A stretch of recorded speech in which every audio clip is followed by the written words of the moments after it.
جب بندے کو اللہ رسول سے پیار ہو جائے نا، پھر اس کا دل کرتا ہے سارے اللہ والے بن جائے، پھر اس کا دل کرتا ہے میں دین کی تبلیغ کروں۔ جو ذائقہ میں نے چکھا ہے نا، سیکھا ہے جو کچھ میں نے اوروں کو بھی سکھلا دے۔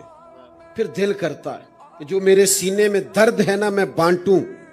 پھر انسان اس کے لیے جد و جہد کرتا ہے، منصوبہ بندی کرتا ہے، کوشش کرتا ہے۔ یہ جو اولیاء اللہ صوفیہ کرام گلی گلی گئے، نگر نگر گئے، بستی بستی گئے، جنگلوں میں جا کے ڈیرے لگائے، آج بھی آپ دیکھ لیں سینکڑوں سال بیت گئے، بابا فرید کا مزار کہاں ہے؟ کوئی بہت بڑے ڈیفنس ایریے میں؟ حضرت سلطان باہو رحمۃ اللہ علیہ کا مزار کہاں ہے؟ گولڑا شریف کی بستی میں مزار کہاں ہے؟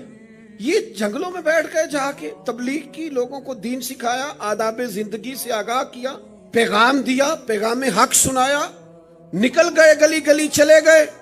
لوگ کہتے ہیں کیسے گئے؟ میں نے کہا جیسے آج کل لوگ جاتے ہیں، بچوں سے پیار ہو جاتا ہے، غریبی دیکھی نہیں جاتی، لوگ پردیس کاٹتے نہیں بچوں کے لیے، مزدوریاں کرتے نہیں، لاڈلی ماں کا بیٹا جا کے کسی کے باغ میں پھل نہیں توڑتا۔ جس بہن نے بڑی محبت سے بھائی کو زندگی بھر رکھا ہوتا ہے، وہ بھائی اسی بہن کی شادی کے لیے، اس کے مسائل کے لیے جا کے پردیس میں تکلیفیں نہیں سہتا۔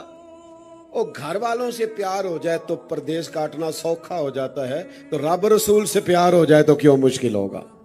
آسان ہو جاتا ہے، لوگ نکل جاتے ہیں۔ ہم نے دیکھا ہے 30 سال 40 سال پردیس میں گزر گئے، یہ دیگیں اب پکنے لگی ہیں 6 من کی، ورنہ وہ تو ایک ٹائم روٹی کھاتے تھے۔ پیار ہو گیا تھا حضرت مجدد الفسانی کو، پیار ہو گیا اعلیٰ حضرت بریلوی کو نبی کریم سے، پھر زندگیاں لگا دیں، پھر ٹائم لگا دیے، پھر گلی گلی گئے۔ دل کرتا تھا یہ لوگ دن کو تبلیغ کرتے تھے، رات کو دعا کرتے تھے، یا اللہ ہم نے کہہ دیا ہے اپنے بندوں کے دل نرم کر دے، اللہ ان کو دین کی طرف پھیر دے۔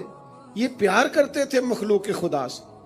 اب حالات خراب ہوئے ہیں، پیر نذرانوں سے راضی ہونے لگ گئے ہیں، نعروں سے راضی ہونے لگ گئے ہیں۔ اب نظر نیاز سے کہتے ہیں میں نے راضی کرنا ہے۔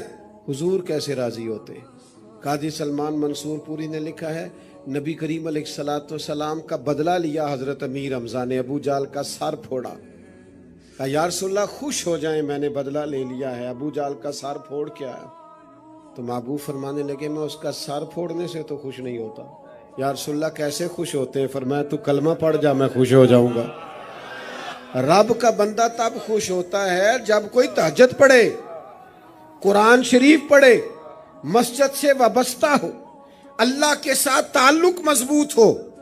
نرا نذرانے لینا اور ان چکروں میں پڑھنا یہ کاروبار تو ہو سکتا ہے، یہ فقیری نہیں ہے۔